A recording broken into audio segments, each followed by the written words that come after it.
मध्य पूर्व के सुलगते रेगिस्तान में इस वक्त एक ऐसा बारूदी बवंडर उठ खड़ा हुआ है जिसने यमन की सीमाओं को दहला कर रख दिया है। सऊदी अरब ने ईरान के हुक्म पर हमले करने वाले हूती विद्रोहियों के खिलाफ बड़ा एक्शन लिया है। सऊदी अरब और यमन की सेना ने यमन की राजधानी सना के हवाई अड्डे पर भीषण हमले किए। इन हमलों का मकसद हूती लड़ाकों के प्लेन की लैंडिंग को रोकना था। इस हमले के लिए अमेरिका ने सऊदी अरब को समर्थन दिया था। सऊदी अरब के इस अटैक ने एक बार फिर से यह सवाल खड़ा कर दिया कि क्या अब जंग की आग तमाम खाड़ी देशों को अपनी चपेट में ले लेगी। देखिए,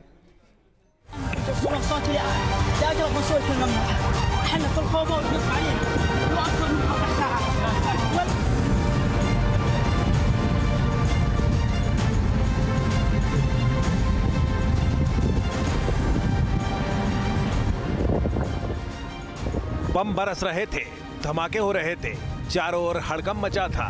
तस्वीर किसी युद्ध भूमि की नहीं बल्कि यमन की राजधानी सना के एयरपोर्ट की है। हूती विद्रोहियों और सऊदी अरब की जंग में एयरपोर्ट बारूदी अखाड़े में बदल गया।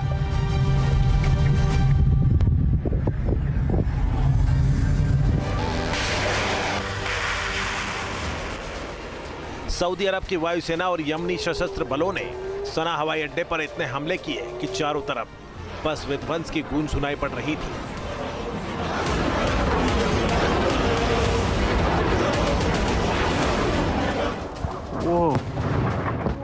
अमेरिका और ईरान के बीच होर्मुज को लेकर चल रही जंग के बीच इन हमलों ने मिडिल ईस्ट से लेकर यूरोप तक सबको चौंका दिया। हमला सना में हुआ, लेकिन इस अटैक के तार रियाद से तेहरान तक फैले हैं। और सबसे बड़ी बात यह कि इंटरनेशनल मीडिया रिपोर्ट के मुताबिक अमेरिकी राष्ट्रपति ट्रंप ने सऊदी क्राउन प्रिंस मोहम्मद बिन सलमान को हूती विद्रोहियों पर किए गए इस भीषण प्रहार के लिए ग्रीन सिग्नल दिया था। ये पूरी दुनिया जानती है कि यमन के हूती विद्रोहियों को ईरान का पुरजोर समर्थन हासिल है। वो ईरान के सबसे करीबी हथियारबंद संगठनों में शामिल है।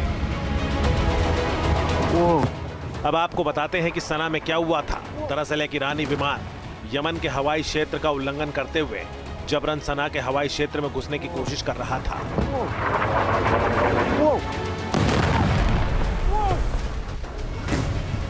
इस विमान में हूती विद्रोही सवार थे। यमन में जारी गृह युद्ध के बीच हूती विद्रोहियों का सना पर अच्छा खासा असर है। हूती विद्रोहियों के नेता ईरान के पूर्व सर्वोच्च नेता अयातुल्लाह अली खामनेई को सुपुर्द खाक करने से जुड़ी रस्मों में शामिल होकर लौट रहे थे। लेकिन यमन की सरकार और सऊदी अरब नहीं चाहते थे कि हूती विद्रोहियों का प्लेन सना एयरपोर्ट पर लैंड करे। जैसे ही इस अवैध घुसपैठ की भनक यमन के रक्षा मंत्रालय को लगी, यमन के रक्षा मंत्री ने तुरंत उसे रोकने का आदेश दिया। लेकिन हूती विद्रोही नहीं माने।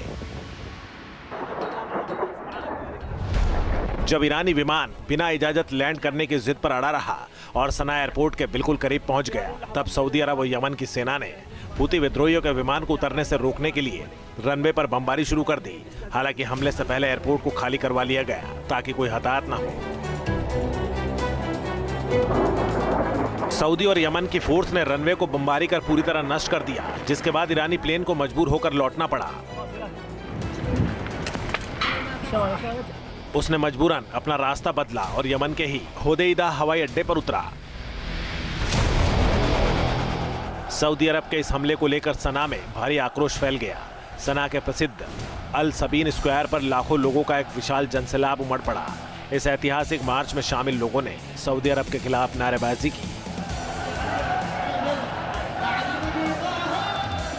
प्रदर्शनकारियों ने अपनी सशस्त्र सेनाओं और हूती लड़ाकों के प्रति समर्थन जताया।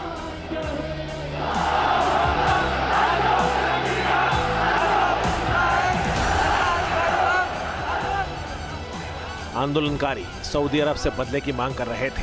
उनका कहना था कि यमन की घेराबंदी को बर्दाश्त नहीं किया जाएगा। लेकिन एयरपोर्ट पर हमले की कहानी यहीं खत्म नहीं होती है।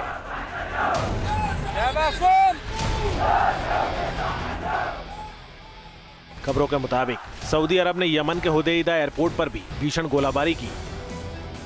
बताया जाता है कि इस एयरपोर्ट पर ईरान का एक प्लेन मौजूद था।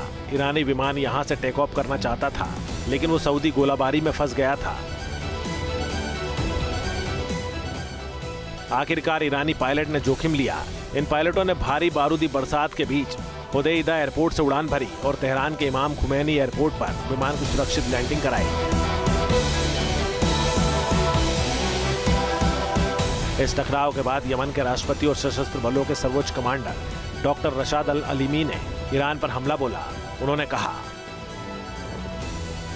हम टकराव के दायरे को उस सीमा तक नहीं बढ़ाना चाहते जो ईरान चाहता है, यानी यमन और उसके लोगों को उन युद्धों में घसीटना और क्षेत्रीय संघर्ष में यमन की धरती व वहां के लोगों को एक मोहरे के रूप में इस्तेमाल करना। सऊदी अरब के इस सैन्य अभियान के पीछे अमेरिका का पूरा समर्थन नजर आ रहा है और इसके पीछे हॉर्मुज एंगल भी शामिल है। दरअसल ट्रंप ने ऐलान किया है कि अमेरिका पूरे हॉर्मुज स्ट्रेट की सुरक्षा का जिम्मा अपने हाथ में लेने जा रहा है। ट्रंप ने कहा है कि अमेरिका अब से the guardian of the Hormuz strait के रूप में जाना जाएगा। इसके साथ ही राष्ट्रपति ट्रंप ने यमन और ईरान पर दबाव बनाने के लिए ईरानी बंदरगाहों पर एक बार फिर से पूर्ण नौसैनिक नाकेबंदी लागू करने की घोषणा कर दी है, जिससे ईरान से यमन जाने वाले हथियारों के रास्ते पूरी तरह बंद हो जाएंगे। ट्रंप ने हॉर्मुज पर 20% सुरक्षा टोल लगाने की बात भी कही। इसके पीछे ट्रंप की वो जानी पहचानी सोच है जो कूटनीति को शुद्ध व्यापारिक समझौते में बदल देती है। सऊदी अरब और उसके सहयोगी देश इस वक्त दोहरे संकट में फंसे हुए हैं। एक तरफ उन्हें यमन में हुतियों के खिलाफ एक बेहद खर्चीला और लंबा युद्ध लड़ना पड़ रहा है, तो दूसरी तरफ अमेरिका ने अपनी सुरक्षा छतरी के बदले भारी भरकम भुगतान की मांग रख दी है। सऊदी अरब के पास इस मांग को स्वीकार करने के अलावा कोई विकल्प नहीं है, क्योंकि अमेरिकी नौसैनिक नाकेबंदी के बिना वे यमन की समुद्री सीमाओं को पूरी तरह सील नहीं कर सकते। ये नाकेबंदी हुतियों के लिए जीवन मरण का सवाल बन गई है और यही वजह है कि सऊदी अरब और अमेरिका मिलकर इस बार यमन की पूरी आर्थिक और सैन्य घेराबंदी को अंतिम मुकाम तक पहुंचाने की कोशिश में है। सऊदी अरब के इस भीषण प्रहार के कारण हुती विद्रोहियों के खेमे में हड़कंप मचा है। हवाई हमलों के साथ साथ सीमा पार से सऊदी तोपखाने लगातार हुतियों के बंकरों पर गोले बरसा रहे हैं। इस गोलाबारी के कारण हुतियों की अग्रिम चौकियां पूरी तरह नष्ट हो गई हैं। सऊदी अरब ने साफ कर दिया है कि जब तक हुती लड़ाके अपने हथियारों का आत्मसमर्पण नहीं कर देते और सना हवाई अड्डे का नियंत्रण यमन की वैध सरकार को नहीं सौंप देते, तब तक आसमानी और जमीनी तबाही इसी तरह जारी रहेगी।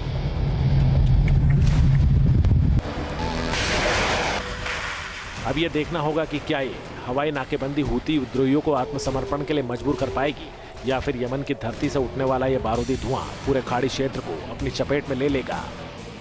T news nation. आपके मोबाइल पर तुरंत आएगी ब्रेकिंग न्यूज। स्क्रीन पर सबसे पहले दिखेगी बड़ी खबर। देश दुनिया की हर खबर एक जगह। अब आपके मोबाइल पर तुरंत फटाफट इंस्टॉल कीजिए न्यूज़ नेशन ऐप और रखिए खुद को अपडेट। आपके मोबाइल पर तुरंत आएगी ब्रेकिंग न्यूज। स्क्रीन पर सबसे पहले दिखेगी बड़ी खबर। देश दुनिया की हर खबर एक जगह। अब आपके मोबाइल पर तुरंत फटाफट इंस्टॉल कीजिए न्यूज़ नेशन ऐप और रखिए खुद को अपडेट।